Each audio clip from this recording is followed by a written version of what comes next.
สบายดีมื้อนี้กะสะพอนมาขุดมันอยู่หน้าห้องหินพ้นผาเนาะมาไปขุดมันนำกันเนาะสะพอนกะนี่กระตาครับนี่เสียมเนาะคือมาขุดมันอยู่ในหน้าห้องหินพ้นผาเด้อซึ่งกับเป็นหน้าโคกของสะพอนเนาะมาขุดกันเด้อขุดมานำกันสะพานสีเริ่มเลยเนาะเริ่มขุดเลย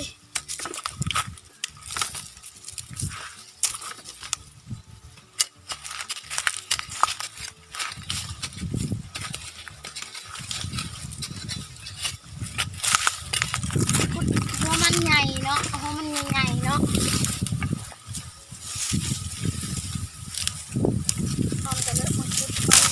มันสับปะหลังเนาะมันจ้ะ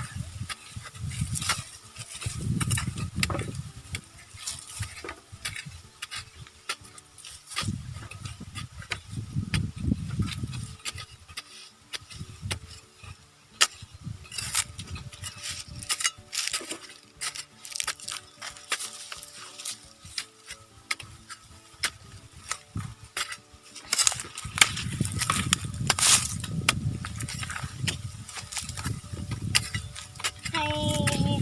หมู่กูเศร้าเพชรมุกได้เบิ่งได้ชมเนาะส่วนนั้นนะของยินเป็นปากของสะพอนนี่จ้าสะพอนได้มาเฮ็ดเวียกได้มาออกให้งานเนาะ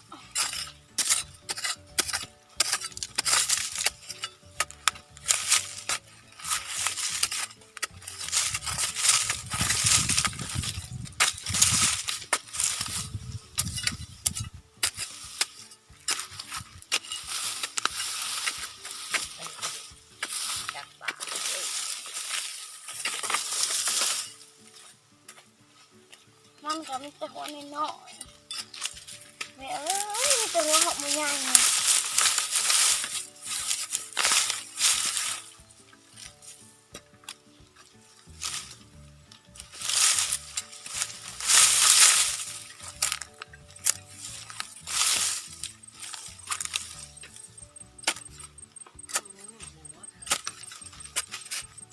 ผูกไว้ถ้าผูกไว้เมื่อรับเมื่อไหร่ถึงจะ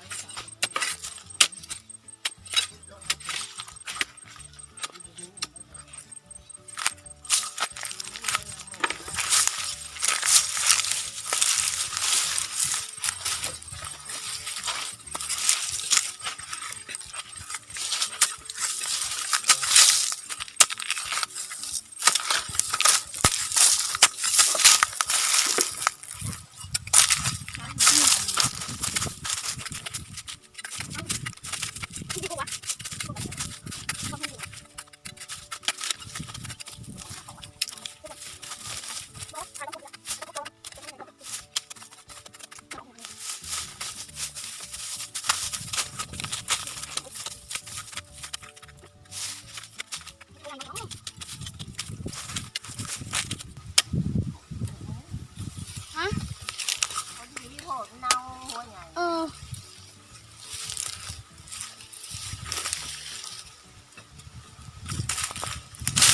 ให้งานเด้อมาเด้อให้งานขุดมันสับปะหลัง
งขี้ดินกะ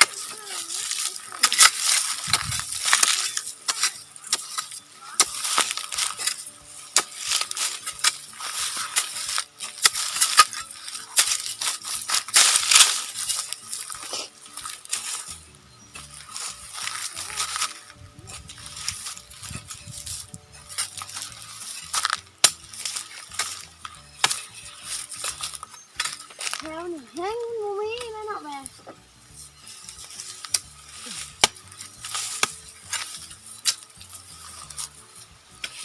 มวยมีแม่เฮาปลูกเลิกจนว่า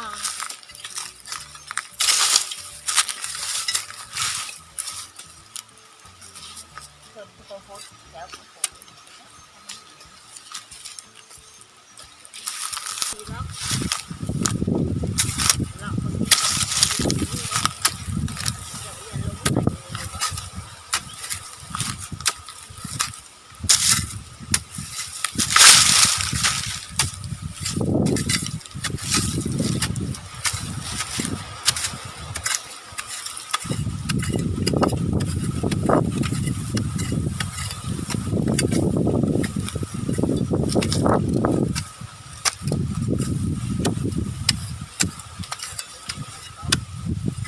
ฮะ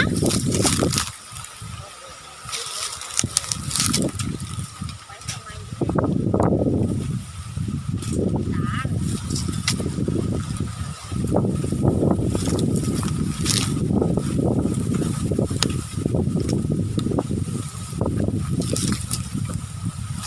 มันลงกันได้แม่หน่อยหนึง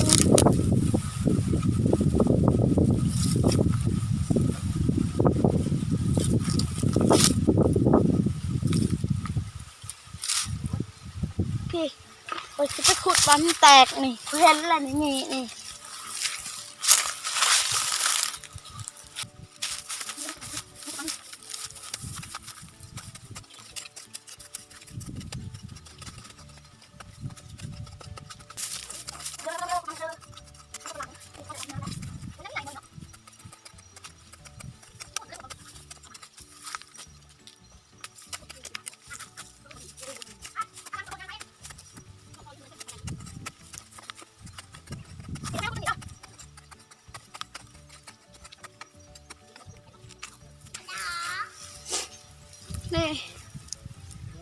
หัวไงบอ เรียกดิฉันโมเห็ดกิน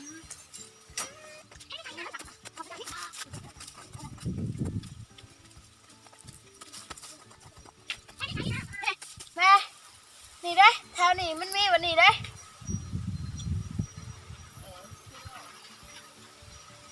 นี่ไงบอหัวไงเด้มันหัวใหญ่เลย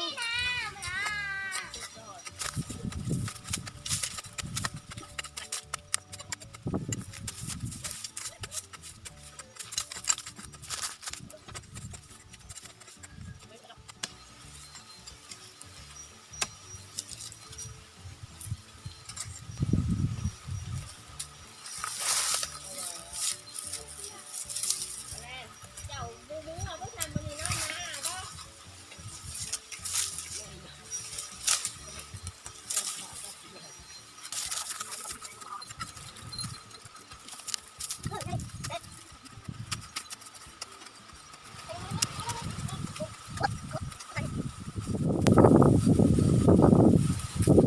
ก็ ยายบอนี่ยายบอสเปกมุ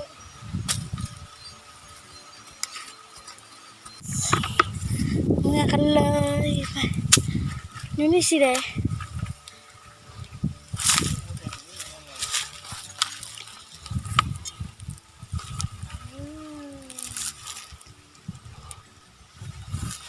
เอาเลยแท้ อ่ะ